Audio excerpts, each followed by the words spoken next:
sakali na magkakasal sa Tom at or si Carla, okay na pala. Should be, yeah. Free to marry again. Pero gusto mo ba magpakasal, Tom? Yeah. Someday? Someday. Talaga. With the Yeah. right person. With the right person. Wala naman, wala pa naman. Meron na. Meron siyang dinidate eh. Are you dating? Non-showbiz. Not sure. Ano Hindi yan? ko ba non-showbiz ka ngayon? Talaga?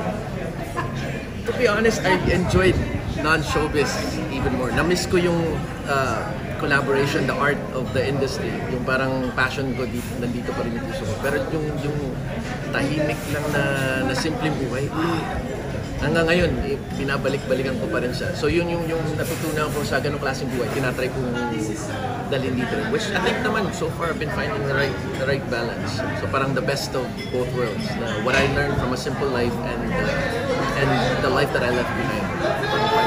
Pakikipagrelasyon, tingin mo ng showbiz na. Yeah, I like it.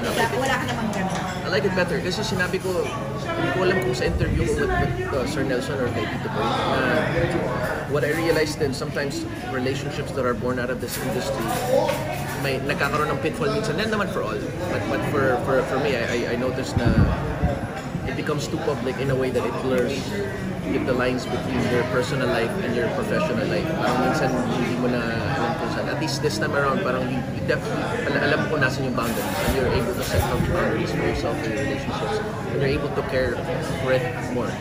Parang mas naalaga mo siya. For me lang, speaking for myself. Ano yung US-based?